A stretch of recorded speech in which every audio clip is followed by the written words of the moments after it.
तो आज बच्चों हम सीखने जा रहे हैं जमात चहरुम स्टैंडर्ड 4। हमारा सब्जेक्ट है EVS 1 माहौल का मुताला 1 और हमारे लेसन का नाम है लेसन नंबर 9 हवा, जिसे हम इंग्लिश में एयर कहते हैं। और मैं हूं आपकी बेटी सी मौलिमा तबस्सुम रियाज खान। तो चलिए शुरुआत करते हैं हमारे आज के लेसन की। लेसन नंबर 9 हवा एयर, जिसमें हम आपको हवा के मुतालिक कुछ खास बातें बताने वाले हैं। तो चलिए शुरुआत करते हैं। खूबी जानते हैं कि हमारी बुनियादी ज़रूरतों में से एक अहम ज़रूरत है हवा। जब हम पेड़ को हिलते हुए देखते हैं, पत्तों को हिलते हुए देखते हैं, तो हम कहते हैं कि हवा चल रही है। हम अपने बालों को उड़ते हुए महसूस करते हैं, तब हम कहते हैं कि हवा चल रही है। लेकिन क्या हवा नजर आती है? नहीं, हम सिर्फ हवा को महसूस करते हैं। हवा सिर्फ महसूस होती है। हवा का ना कोई रंग होता है, ना बू होती है, और ना ही वो हमें नजर आती है। ना हवा की कोई शक्ल होती है। हवा हमें सिर्फ महसूस होती है, हमें हवा का एहसास होता है। तो आज बच्चों इस सबक में हम आपको हवा के मुतालिक कुछ मालूमात देने वाले हैं। तो चलिए शुरुआत करते हैं हमारे आज के लेसन की। हमारा सबक है सबक नंबर 9 हवा। ये कुछ तस्वीरें आपके सामने, इसमें क्या नजर आ रहा है आपको?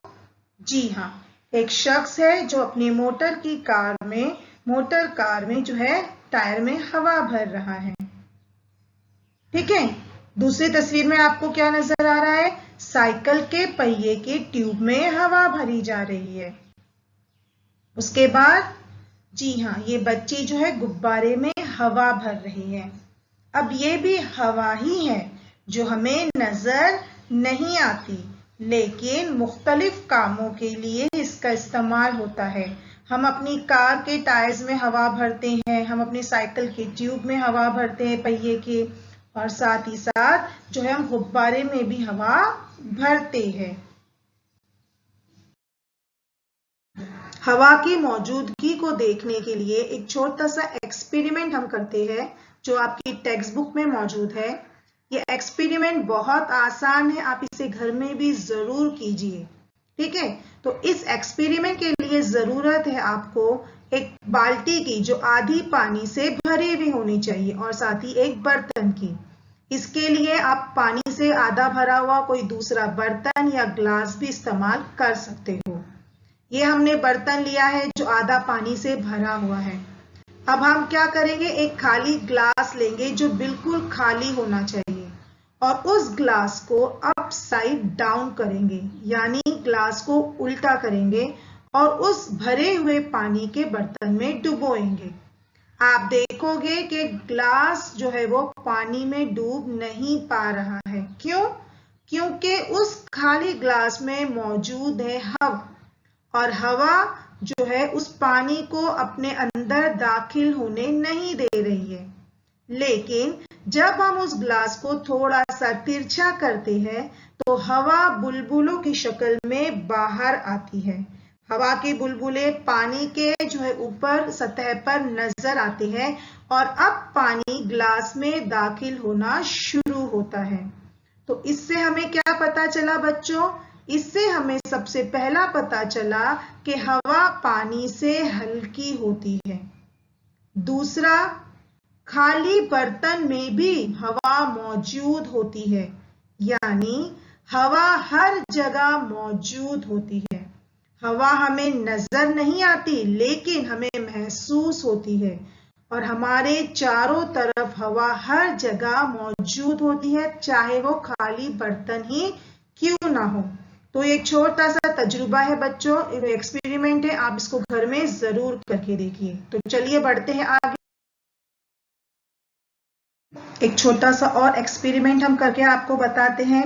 आपको क्या करना है, आपके घर में जो रद्दी पड़ी होती है, उन पेपर्स के आपको इक्वल साइज में कटिंग करना है, और उस कटिंग को आपको एक के ऊपर एक इस तरह रखना है कि उन पेपर्स का एक ढेर लग जाए। जब उन पेपर का ढेर तैयार हो जाए तो आपको उसका ऑब्जर्वेशन करना है। आप देखोगे कि जैसे जैसे आपने पेजेस एक के ऊपर एक रखते गए, नीचे के पेजेस पर ऊपर के पेजेस का प्रेशर पड़ता है और नीचे के पेजेस आपको मिले हुए आपस में नजर आते हैं क्योंकि उन पर प्रेशर पड़ता है ऊपर के पेजेस का।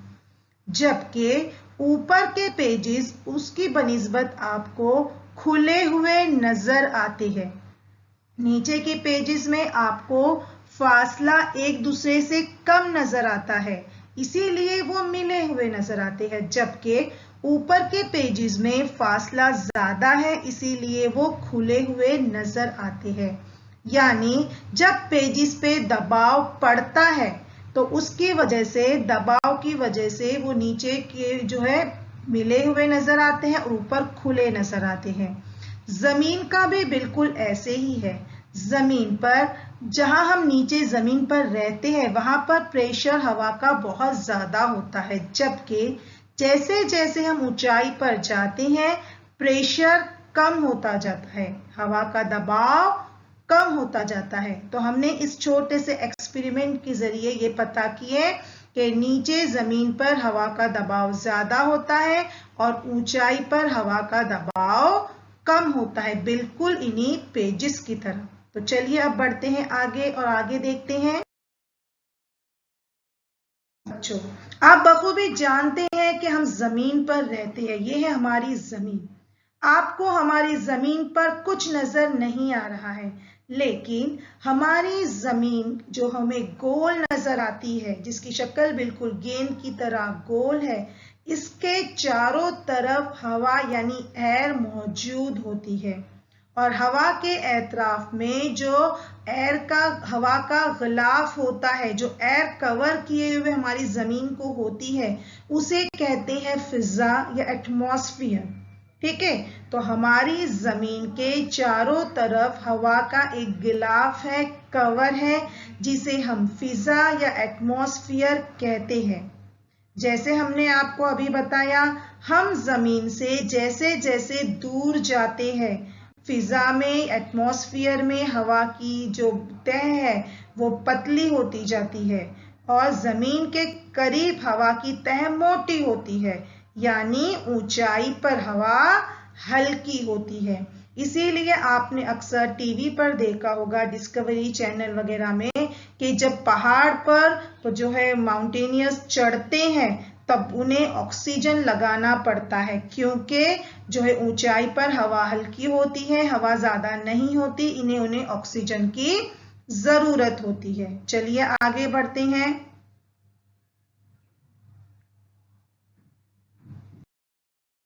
जी हाँ बच्चों, आपकी टेक्स्ट बुक में एक छोटा सा एक्सपेरिमेंट है, हम आपको करके बताते हैं, जिससे ये साबित होगा कि हवा में मौजूद होती है ऑक्सीजन गैस, जो चीजों को जलने में मदद देती है। तो इस एक्सपेरिमेंट के लिए हमें जरूरत है एक प्लेट की और एक कैंडल की। प्लेट में आप थोड़ा सा पानी डाल दें और कैंडल को उस पर जला दें, और आपके पास एक चाहिए ग्लास, जिसको आप उस जलती हुई कैंडल पे औंधा रखोगे। आप देखोगे कि जब आप जलती हुई कैंडल पर उस ग्लास को औंधा रखोगे, थोड़ी देर के बाद कैंडल बुझ जाती है। तो ऐसा क्यों हुआ? और जब कैंडल बुझ गई तो पानी जो है ग्लास में दाखिल होना शुरू हो गया।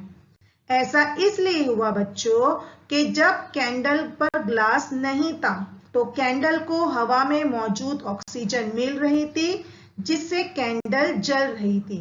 लेकिन हमने जैसे ही कैंडल पर ग्लास को औंधा रख दिया, कैंडल को ऑक्सीजन मिलना बंद हो गई और कैंडल बुझ गई।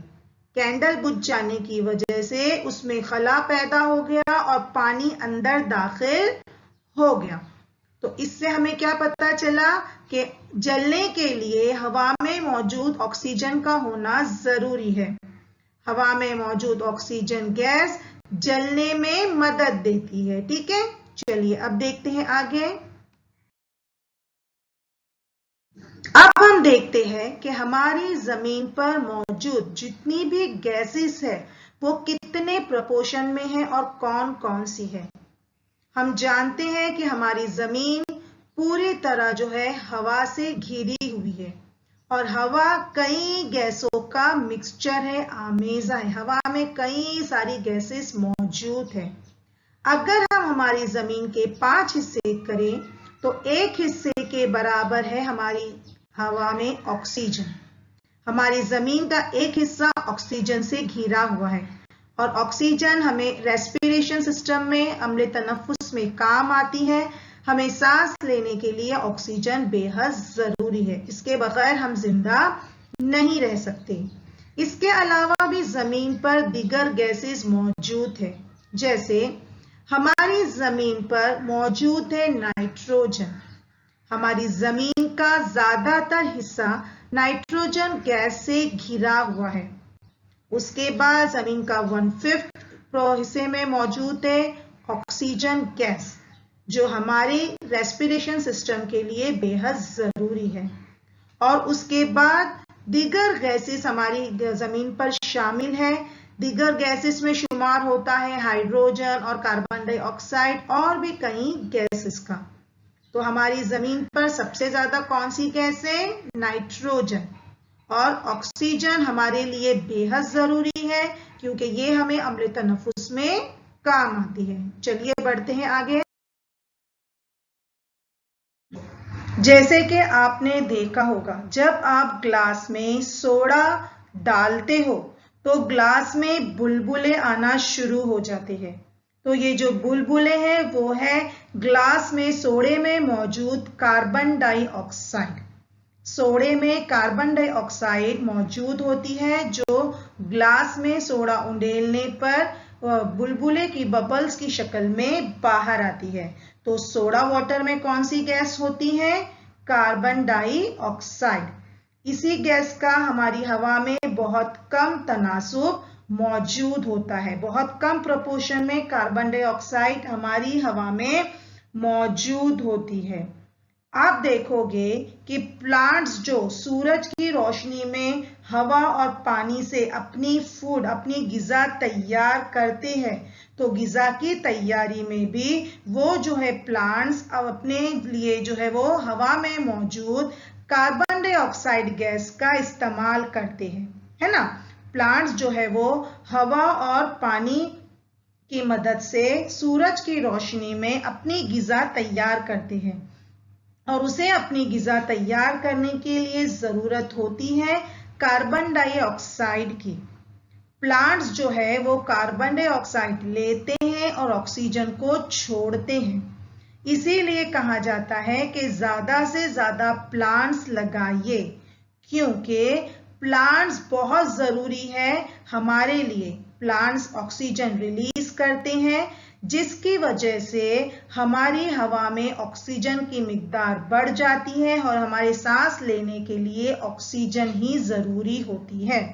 तो इसीलिए हमें ज्यादा से ज्यादा प्लांट्स लगाना चाहिए, क्योंकि बच्चों जब हम सांस लेते हैं तब हम ऑक्सीजन इनहेल करते हैं, अंदर लेते हैं, लेकिन जब हम सांस छोड़ते हैं तो हम कार्बन डाइऑक्साइड जो है वो बाहर छोड़ते हैं और वही कार्बन डाइऑक्साइड जो है प्लांट्स अपने अंदर लेते हैं।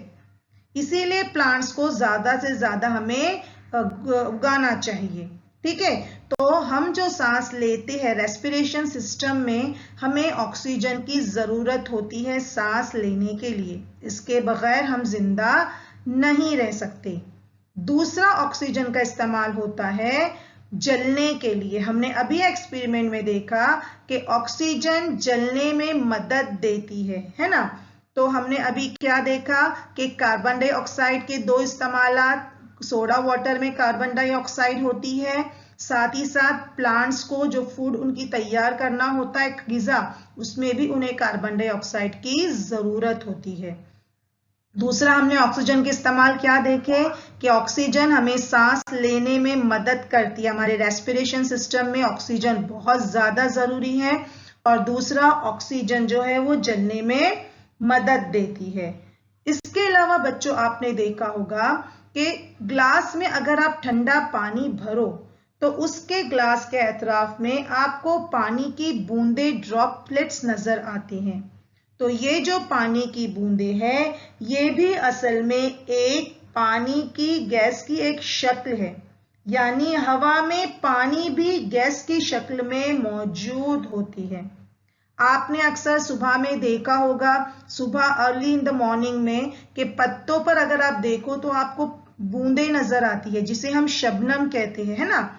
लेकिन वो बूंदे कहाँ से आती हैं? क्योंकि हवा पानी की ही एक शक्ल है, पानी जो है हवा में गैस की शक्ल में मौजूद होता है, तो वही हमें जो है पत्तों पर, लीव्स पे नजर आती है। जिस तरह हवा में कार्बन डाइऑक्साइड मौजूद है, ऑक्सीजन मौजूद है, बिल्कुल उसी तरह हवा में नाइट्रोजन गैस भी मौजूद है। तो इससे क्या पता चला कि हवा कई गैसों का आमेजा है, कई गैसेस का मिक्सचर है। तो अभी हमने आपको बताया एक फिगर के जरिए कि हवा में सबसे ज्यादा नाइट्रोजन पाई जाती है, उसके बाद ऑक्सीजन पाई जाती है, और उसके बाद सबसे छोटे प्रोपोर्शन में दूसरी दीगर गैसेस शामिल होती है। हमें सबसे ज्यादा जरूरत होती है हवा की, ऑक्सीजन की सांस लेने के लिए।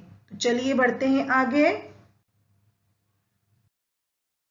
बच्चों, हम जब गैस पे पकाते हैं, स्टोव पे गांव में जैसे पकाया जाता है लकड़ियों का इस्तेमाल करके, तो उससे जो धुआं निकलता है, गैस में पकाते वक्त तो धुआं नहीं निकलता, लेकिन जब हम चूल्हे पर लकड़ियों की मदद से पकाते हैं तो उस वक्त जो धुआं निकलता है वो धुआं भी हवा में शामिल होता है। इसके अलावा फैक्ट्रियों से निकलने वाला गंदा धुआं भी हवा में शामिल होता है। जो हम सवारियां देखते हैं रास्ते पे, व्हीकल्स, उनसे भी जो धुआं निकलता है वो हवा में शामिल होता है। और यह धुआं क्या करता है? हमारी हवा को पॉल्यूटेड बनाता है, हमारी हवा में आलूदगी पैदा करता है। तो हमें क्या करना है? अपने जो है एटमॉस्फेयर को, अपनी सराउंडिंग को पॉल्यूटेड फ्री करना है, एयर पोल्यूशन को कम करना है, धुओं को कम करना है। इसके लिए जरूरी है कि हम ज्यादा से ज्यादा पेड़ लगाएं और ज्यादा से ज्यादा ऑक्सीजन हासिल करें और अपने एयर पोल्यूशन को कम करें। आई होप स्टूडेंट आपको सबक बहुत अच्छी तरह समझ में आ गया होगा। तो चलिए चलते हैं छोटे से रिवीजन की तरफ। बच्चों के इस सबक में हमने अब तक के क्या सीखा? एक छोटा सा रिवीजन। जी हाँ, सबसे पहले बच्चों हमने क्या सीखा? हमने 2 एक्सपेरिमेंट किया, उसके जरिए देखा कि हवा हमारे एतराफ मौजूद है। खाली नजर आने वाली जगह में भी हवा मौजूद होती है। हवा न हमें नजर आती है, न हमें उसकी बू है, न रंग है, बल्कि हवा हम महसूस करते हैं। दूसरा हमने ये देखा कि हमारी जमीन के एतराफ में जो हवा का कवर किया हुआ है, जो हवा का गिलाफ है, उसे फिजा या एटमॉस्फेयर कहते हैं। तीसरा हमने देखा कि जमीन के करीब हवा का प्रेशर ज्यादा होता है, हवा की तह मोटी होती है, जबकि जमीन से दूर ऊंचाई पर प्रेशर कम होता है, हवा की तह पतली होती है और ऊंचाई पर हवा हल्की होती है। और सबसे आखिर में और जरूरी हमने ये देखा कि हवा कई गैसेस का मिक्सचर है, ऑक्सीजन, नाइट्रोजन, कार्बन डाइऑक्साइड, और हवा जो है, हवा में पानी भी गैस की शक्ल में मौजूद है। तो ये हवा के बुनियादी बेसिक एलिमेंट्स हैं। हवा में मौजूद ऑक्सीजन हमें जलने में और एतराक में और जो है हमें रेस्पिरेशन में काम आती हैं। उसके अलावा कार्बन डाइऑक्साइड, सोडा वाटर में कार्बन डाइऑक्साइड होती है। इसके अलावा जो है प्लांट्स अपनी गिजा तैयार करने में कार्बन डाइऑक्साइड का इस्तेमाल करते हैं। वो कार्बन डाइऑक्साइड लेते हैं और ऑक्सीजन बाहर छोड़ते हैं। इसीलिए हमें ज्यादा से ज्यादा प्लांट्स उगाना है ताकि हमारी हवा में ऑक्सीजन की मिकदार बढ़े और हमें सांस लेने में तकलीफ ना हो। आई होप आपने सबक को अच्छी तरह समझ लिया होगा। तो अब आपका यही होमवर्क है कि इस सबक के पीछे जो मश्की सवालात दिए गए हैं, आप उसके जवाबात अपनी कॉपी में लिखिए और अपनी टीचर को बताइए। इंशाल्लाह मिलते हैं हमारे नेक्स्ट लेसन में। तब तक के लिए अल्लाह हाफिज। Thank you.